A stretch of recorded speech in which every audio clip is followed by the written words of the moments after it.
Find the total number of divisors. Divisors किसको बोलते हैं? फैक्टर्स. डिवाइजर्स बोलो या फैक्टर्स बोलो, एक ही बात. Find the total number of divisors of 1800. 1800 आपको बताना है कि 1800 के टोटल कितने फैक्टर्स हैं. फैक्टर तो समझते ही हो. जैसे अगर आपसे मैं पूछूं छोटे नंबर है तब तो आप सीधा काउंट करके बता दोगे. अगर मैं आपसे पूछूं 4 के कितने फैक्टर हैं तो 4 के 3 ही फैक्टर हैं, 1, 2 एंड 4. 1 सभी का फैक्टर होता है और हर एक नंबर अपना फैक्टर होता है. उसके बीच में और भी आएंगे, यानी 4 के 3 फैक्टर हैं. कौन कौन से? 1, 2 एंड 4. 6 के कौन कौन से फैक्टर होंगे? 1, 2, 3 एंड 6. 4 फैक्टर होंगे, 1, 2, 3 एंड 6. 8 के फैक्टर्स कौन कौन से होंगे? 1, 2, 4 एंड 8. 4 फैक्टर्स होंगे. 12 के फैक्टर्स लिखे तो 1, 2, 3, 4, 6, 12. 1, 2, 3, 4, 6 जो 6 फैक्टर हैं 12 के. अब ये तो छोटे नंबर है तो हम काउंट कर ले रहे हैं. 1800 तो बड़ा नंबर है, ऐसे काउंट करने जाएंगे बहुत सारे फैक्टर बनेंगे. हो सकता है हमारे काउंटिंग में कुछ छूट जाए. और ये तो मैंने 1800 लिखा हुआ, मैं 18,000 भी लिख सकता था, 18 लाख भी लिख सकता था. तो आप कैसे बताओगे कि टोटल कितने फैक्टर्स हैं इसके? सुनो कैसे बताते हैं, मेथड समझ लीजिए, ध्यान से समझिएगा. आपको बताना है कि इस नंबर के कितने फैक्टर्स बनेंगे. पहला काम आप ये करेंगे कि इसका प्राइम फैक्टराइजेशन करेंगे. प्राइम फैक्टराइजेशन समझते हो? प्राइम नंबर को डिवाइड करते जाओ. 2 से डिवाइड 9, 2 से डिवाइड किया 225, डिवाइड किया तो 45, फिर 5 से डिवाइड किया तो 9 and then 3 into 3. That means कि जो 1800 है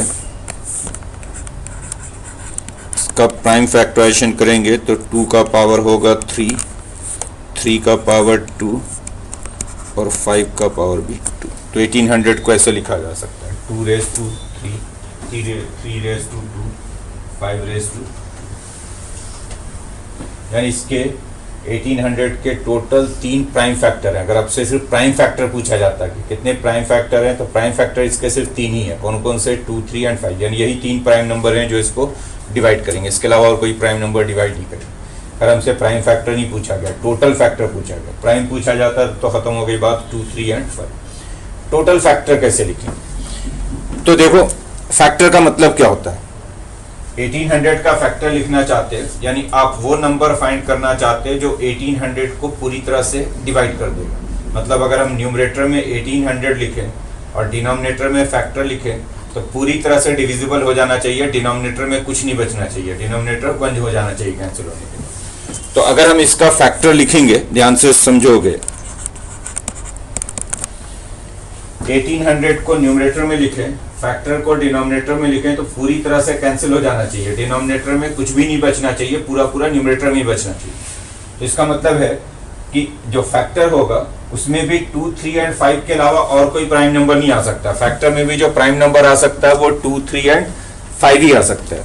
तो फैक्टर भी जो है इसी फॉर्म का होगा. 2 raised to a, 3 raised to b, 5 raised to c. सीधी बात याद रख लें कि जिस फॉर्म का नंबर होता है उसी फॉर्म का फैक्टर होगा. यानी जिस तरह के नंबर के प्राइम फैक्टर्स होंगे उतने ही प्राइम फैक्टर में भी हो सकते हैं.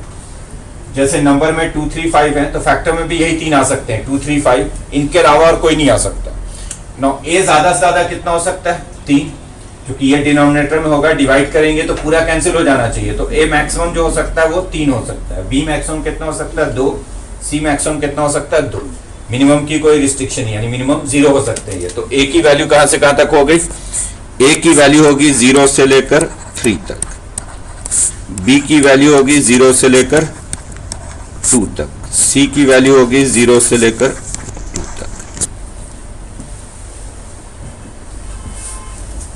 अगर ए बी सी तीनों 0 ले लेंगे तो फैक्टर 1 हो जाएगा, क्योंकि 1 सभी 2 raised to 0, 3 raised to 0, 5 raised to 0. अगर ए बी सी यही ले लेंगे 3, 2, 2 तो फैक्टर यही नंबर हो जाएगा, क्योंकि हर एक नंबर. बाकी बीच में लेंगे तो बीच वाले फैक्टर बनेंगे. जैसे अगर हमने ए को 1 ले लिया, बी को 1 ले लिया, सी को 1 ले लिया, या ए को 1, बी को 0, सी को 0 ले लिया. A1, B0, C0 तो फैक्टर क्या मिल जाएगा? 2. 2 इसका फैक्टर है. अगर A1 B1 C1 तीनों 1 ले लिया तो फैक्टर हो जाएगा 30 इसका फैक्टर होगा। तो जितने तरीके से आप A B C चूज कर सकते हो उतने ही फैक्टर्स बनेंगे। तो खत्म हो गई बात। A कितने तरीके से आप चूज कर सकते हैं, 4 ऑप्शन है, 0 से 4 ऑप्शन, 0 1 2 3। B चूज करने के लिए आपके पास 3 ऑप्शन, 0 1 2। C चूज करने के लिए आपके पास 3 ऑप्शन, 0 1 2। तो कितने फैक्टर बन गए टोटल, 4 × 3 × 3, यानी कितने फैक्टर हैं इसके टोटल, 36 फैक्टर। तो इसके नंबर ऑफ फैक्टर्स हो गए 36।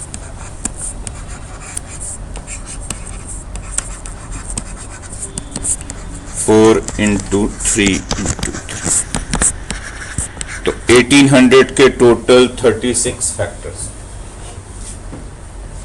ए चूज करने के लिए आपके पास 4 ऑप्शन है, ए की जगह पे आप 0 1 2 3 रख सकते हैं। बी चूज करने के लिए आपके पास 3 ऑप्शन है, 0 1 2। सी चूज करने के लिए आपके पास 3 ऑप्शन है। समझ में आई बात। इसी में आगे आप कुछ समझ लो। अगर आपसे पूछा जाता है कि कितने प्रॉपर फैक्टर हैं, प्रॉपर फैक्टर कहते हैं कि उस नंबर को छोड़कर नीचे वाले जितने फैक्टर हैं, यानी नंबर को छोड़कर बाकी जितने भी फैक्टर हैं वो कहलाते हैं प्रॉपर। तो एक कम हो जाएगा, सिर्फ 1800 को छोड़कर बाकी सारे, तो कितने हो गए, 35 फैक्टर्स जो हो जाएंगे वो प्रॉपर फैक्टर हो जाएंगे, 35 फैक्टर्स। अगर आपसे पूछा जाता, सुन लो ध्यान से, बात खत्म नहीं हुई। अगर आपसे पूछा जाता है कि जो 36 फैक्टर्स हैं इसमें से कितने फैक्टर ऑड होंगे, 36 में से कितने फैक्टर ऑड फैक्टर होंगे, तो ऑड कब होगा फैक्टर, फैक्टर यही लिखा हुआ है। ऑड होने का मतलब है कि 2 का मल्टीपल नहीं बनना चाहिए, मतलब इसमें 2 नहीं आना चाहिए, 2 नहीं होना चाहिए, मतलब 2 का पावर क्या हो जाना चाहिए, 0। तो फैक्टर ऑड तभी होगा जब हम a को क्या रखेंगे, 0। यानी a के लिए हमारे पास एक ही ऑप्शन है 0, b एंड c पे कोई रिस्ट्रिक्शन नहीं। तो a के लिए एक ऑप्शन, b के लिए 3 ऑप्शन, 0 1 2, c के लिए 3 ऑप्शन। तो 1 × 3 × 3 कितने फैक्टर हो गए, 9 फैक्टर्स हो गए जो ऑड है। 36 में से 9 ऐसे होंगे जो ऑड फैक्टर होंगे। इवन कितने बच गए, 9 हटा दो तो बाकी बच गए 27 जो वो होंगे वो इवन। तो इवन फैक्टर कितने इसके, 27। आप डायरेक्टली भी काउंट कर सकते हो कि इवन कितने होंगे बिना ऑड निकाले, क्योंकि इवन बनाना है तो a 0 नहीं होना चाहिए, क्योंकि अगर a 0 हो जाएगा तो ये ऑड बन जाएगा मल्टीपल। a 0 नहीं होना चाहिए, मतलब a के लिए 3 ऑप्शन होने चाहिए, 1 2 3। b के लिए तो 3 ऑप्शन, 0 1 2। c के लिए 3 ऑप्शन, 0 1 3 × 3 × 3, 27 फैक्टर ऑड होंगे।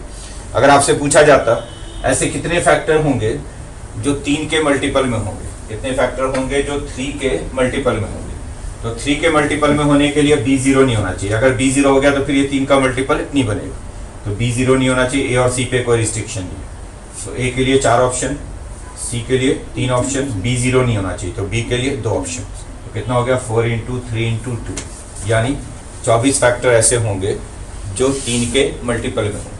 अगर आपसे पूछ दिया जाए ऐसे कितने फैक्टर होंगे जो 10 के मल्टीपल में होंगे, 10 तभी बनेगा जब 2 और 5 दोनों है, 2 और 5 दोनों है, मतलब a 0 नहीं होना चाहिए, c 0 नहीं होना चाहिए, तभी 10 का मल्टीपल होगा। तो a 0 नहीं होना चाहिए, यानी a के लिए 3 ऑप्शन, c 0 नहीं होना चाहिए, 2 ऑप्शन, तो 3 × 2 6, ये तो कुछ भी हो सकता है, तो 3 × 2 × 3, यानी कितने हो गए, 18 फैक्टर ऐसे होंगे जो 10 के मल्टीपल होंगे। समझ में आई बात। देखिए question,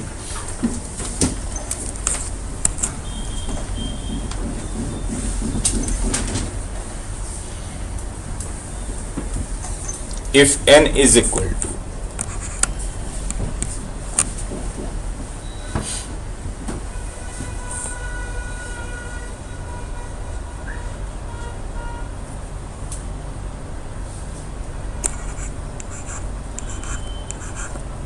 $90,000, n is 90,000, then find number 1 में लिखो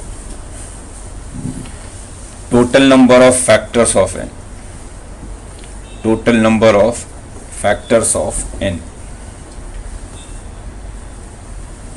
Number 2,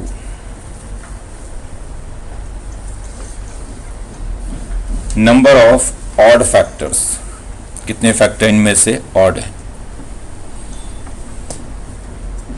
number 3, number of even factors,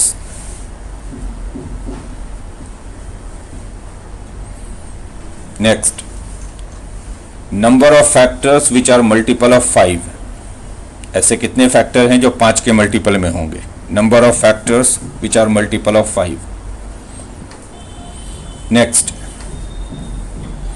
number of factors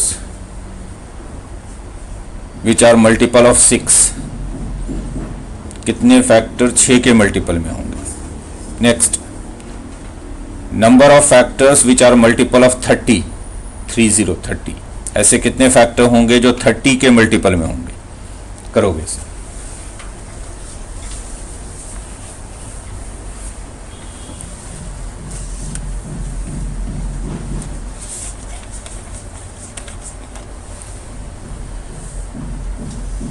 कर लिया है, क्या बना है ये 2⁴,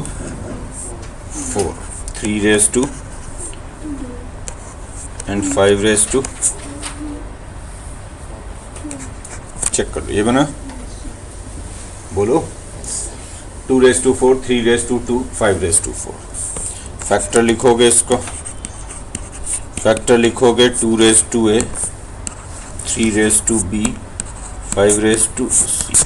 ए की वैल्यू इस पर 4 तक है, बी की वैल्यू 0 से है और सी की वैल्यू भी 0 से 4 है।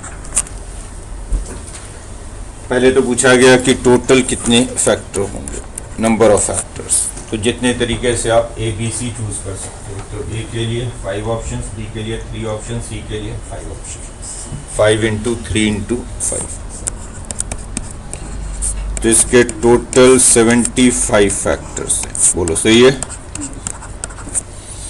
नेक्स्ट पूछा गया कितने फैक्टर ऑड होंगे। ऑड का मतलब है ये 2 नहीं आना चाहिए, मीन्स 2 का पावर 0 हो जाना चाहिए। तो ए के लिए तो सिर्फ एक ऑप्शन 0, बी के लिए 3 ऑप्शन, सी के लिए 5 ऑप्शन। तो 1 × 3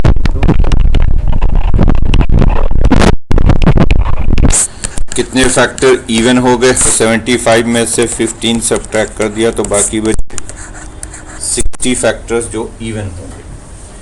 अगर मान लो ऑड नहीं पूछा जाता, हमें डायरेक्टली इवन कैलकुलेट करना होता तो भी आप कैलकुलेट कर लेते। इवन होने के लिए ए जो है 0 नहीं होना चाहिए। ए के लिए 4 ऑप्शन, बी के लिए 3 ऑप्शन, सी के लिए 5 ऑप्शन। 4 × 3 × 5। नेक्स्ट क्या था,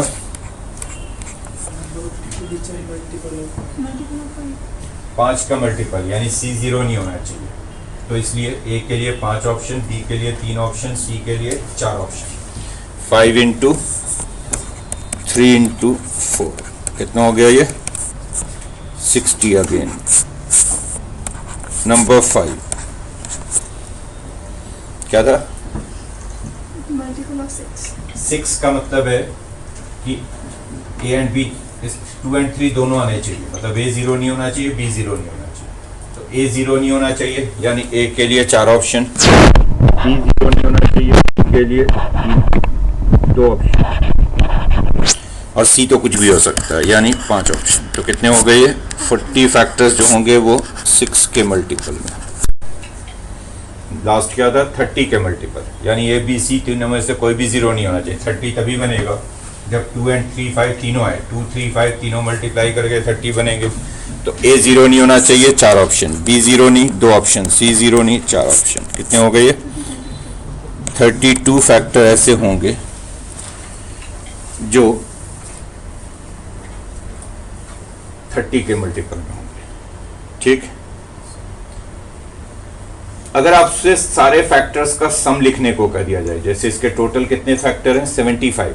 अब अगर आपसे पूछ दिया जाए कि जो 75 फैक्टर्स हैं उनका सम क्या होगा अगर सारे ऐड करें, इसी में एक और नंबर ऐड कर दो, find the sum of all the factors. अगला नंबर ऐड कर दो, find the sum of all the factors. Number 7, sum of factors.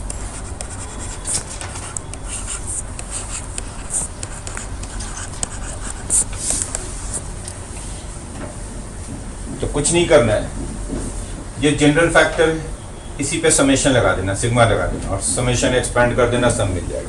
लेकिन इसमें चूंकि 3 वेरिएबल है A B C, a very कर रहा है 0 से 4 तक, बी वेरी कर रहा है 0 से 2 तक, सी वेरी कर रहा है 0 से 4 तक। तो तीनों पे अलग अलग समेशन लगाओगे, यानी इसे ऐसे लिखोगे summation 2⁴A, A varying from 0 to 4, summation 3⁵B, B varying from 0 to 2, summation 5⁵C, C varying from 0 to 4। सीधी बात याद रख लें कि जब सम ऑफ फैक्टर पूछा जाए तो जो आप फैक्टर लिखते हैं उस पर सिग्मा लगा देना, समेशन लगा देना।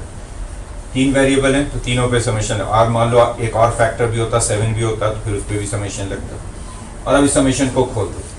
ये मैंने प्रोग्रेशन में बताया कि जब भी पावर का समेशन लेते हैं जीपी बनता है 2^3 4^2। इसमें ए को कहाँ से कहाँ तक रखना है, 0 से लेकर 4 तक। तो रखो ए को 0 से 4 तक, तो आएगा 2^0 2^1 2^2 2^3 2^4। बी को 0 से 2 तक 3^0 3^1 3^2। सी को 0 से 4 तक 5^0 5^1 5^2 5^3 5^4। ए को रख दिया इसमें 0 से 4 तक, सम ले लिया। बी को रख दिया 0 से 2 तक सम, और सी 0 से। अगर कम टर्म हो तब तो आप सीधा ही ऐड कर दो, जैसे ये ऐड करके हो गया 1 + 3 + 9। यहाँ भी आप ऐड कर लो। अगर ज्यादा टर्म हो तो ये जीपी है, जैसे जीपी है 1 5 5²। जीपी के एन टर्म्स का सम क्या होता है, जीपी के एन टर्म्स का सम होता है ए r⁻⁻1/r⁻1। तो अगर जीपी का सम लगा दो इस पे, तो ये एक जीपी है जिसका फर्स्ट टर्म 1 है, कॉमन रेशियो 2 है, और कितने टर्म है इसमें टोटल 5 टर्म। तो वही फॉर्मूला लगा दो, ए की जगह पे 1, आर की जगह पे 2, एन की जगह पे 5। तो कितना हो गया ये तो 1 है, आर 2 है 2^5 -1/2 -1। ये तो हो गया पहला वाला। दूसरा तो सीधा ही ऐड कर देते हैं 1 3 और 9, कितना हो गया 13। तीसरे वाले में जीपी लगा दें तो आ जाएगा 5^5 -1/5 -1। ए r⁻⁻1/r⁻1। ये पहला टर्म 1 है, कॉमन रेशियो 5 है, नंबर ऑफ टर्म्स भी इसमें 5 टर्म। कितना बनेगा ये 31 13, और ये बन जाएगा 3124/4, जो भी आंसर बनेगा। This is sum of factors.